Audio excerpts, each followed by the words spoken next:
Hello students, कल के paper के लिए क्लास 10th के सभी सीबीएसई स्टूडेंट्स को मेरे तरफ से बेस्ट विशेष और हेल्दी और बेटर वाला बेस्ट ऑफ लक।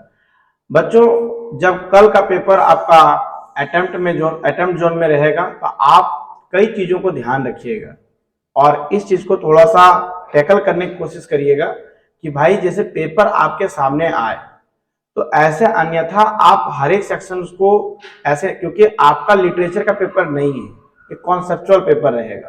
ठीक है, कई क्वेश्चंस ऐसे रहेंगे आपको कि जैसे पढ़े हुए हैं, समझे हुए हैं, लेकिन कहीं स्लिप ना हो जाए, इसके लिए आपको पहले से मैं कुछ आपको प्रिपेयर करके चार्ट दे रहा हूं।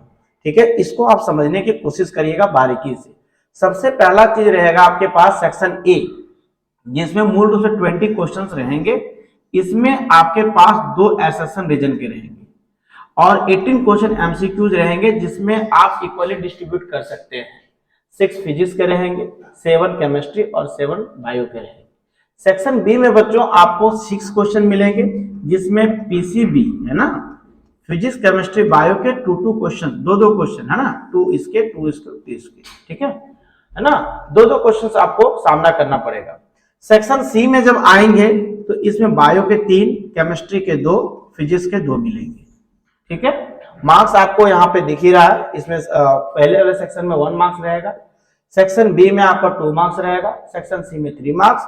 सेक्शन 4 में जब अटेम्प्ट लेंगे बच्चों तो सेक्शन डी, जिसको सेक्शन 4 हम बोल रहे हैं, और सेक्शन 5 जिसको सेक्शन ई के नाम से आपको वहां पे मेंशन रहेगा, उस सेक्शन को थोड़ा सा अच्छे से अंडरस्टैंड करने की जरूरत, क्योंकि वहां पे आपको कॉन्सेप्चुअल क्वेश्चन दिए जाएंगे और इसमें भी फिजिक्स के 1 क्वेश्चन, केमिस्ट्री के 1 क्वेश्चन, बायो के 1 क्वेश्चन रहेंगे।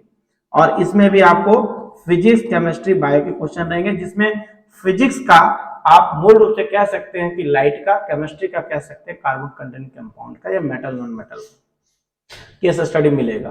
तो आप सेक्शन ए के बाद पहले आप केयरफुली क्वेश्चन पेपर को अच्छे से रीड करिएगा, थोड़ा टाइम दीजिएगा, क्योंकि क्वेश्चंस आपके अंडरस्टैंड रहेंगे, क्योंकि आपका इंग्लिश और हिंदी के पेपर के बाद ये आपका पहला कंसेप्चुअल पेपर मिलेगा। मैथ्स में भी आपको ऐसा ही करना है, उस सेक्शंस को ज्यादा डील करना है, जो सेक्शन ज्यादा स्कोरिंग का है उसमें टाइम ज्यादा दीजिएगा, थोड़ा समय दीजिएगा उसको लिखने में। और जब भी आप पेपर राइटिंग करते हैं, खासकर उस सेक्शंस में जिस सेक्शंस में स्कोरिंग आपके मार्क्स ज्यादा अच्छे होने वाले हैं, जैसे section C, section D, section E. Section E में तो आपके जो केस बेस्ड स्टडी 1-2 मार्क्स के होने वाले हैं। ठीक है, खासकर सेक्शन डी और सेक्शन सी की मैं बात कर रहा हूं। उस समय आप फिजिक्स में भी आप थोड़ा सा फॉर्मूला का कॉन्सेप्ट जरूर लिखिएगा, जैसे लाइट का, तो जैसे आपने एक एग्जाम्पल कहते हैं मिरर फॉर्मूला यूज करें तो आपको जरूर मेंशन करिए, गिवन डाटा जरूर मेंशन करिए, और लास्ट में जो आंसर्स आप लिख रहे हैं उसको जरूर मेंशन करिए। ठीक है, बायो में भी क्लियरिफिकेशन ऑफ पिक्चर होने चाहिए अच्छे तरीके से। केमिस्ट्री में जब भी आप लिख रहे हैं तो आप राइटिंग और केमिकल इक्वेशन जरूर लिखिएगा।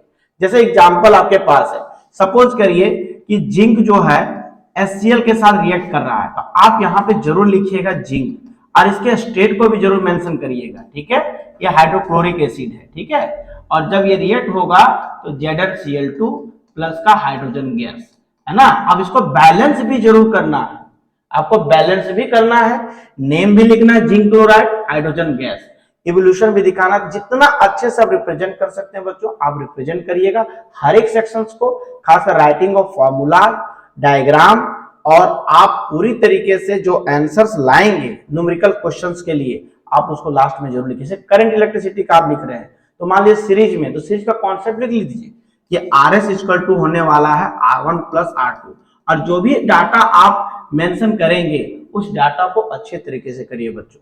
ठीक है, और पेपर को अच्छे तरीके टाइम देके पहले केयरफुली रीड करिए, समझिए कौन सा सेक्शंस आप ज्यादा अच्छे तरीके से कर सकते हैं। मेरा अपना सुझाव है कि आप सेक्शन ए MCQ करने के बाद सेक्शन डी, सेक्शन ई पे आइए, उस पर टाइम कंज्यूम करिए थोड़ा सा, क्योंकि वो ज्यादा स्कोरिंग का है और आपको लेगा, टाइम लेगा, क्योंकि उसमें जो होंगे केस स्टडी बेस्ड क्वेश्चन को थोड़ा समझने में टाइम लेगा। उसके बाद सेक्शन सी, सेक्शन डी में करिए। फिर भी आपका अपना ओपिनियन रहेगा कि आपको कौन सा सेक्शन अच्छा, कौन सा सेक्शन अच्छे से टैकल कर सकते हैं बच्चों। चलिए, wish all the happy and healthy best of luck आप लोगों के लिए। और कल से मैं मैथ्स का चैप्टर 1 से लेकर चैप्टर 15 तक टोटली मैं आपको एमसीक्यू और सब्जेक्टिव क्वेश्चन लाऊंगा। आप लोगों को ऐसा प्यार मिले और बच्चों तक चैनल के माध्यम से, एजुकेशनल चैनल है, आप लोग जान रहे हैं, और कहीं ना कहीं ये आपको बहुत बेनिफिट करने वाला है, और मैं जितना प्रयास कर सकता हूं आप लोग के लिए करूंगा। Thank you very much.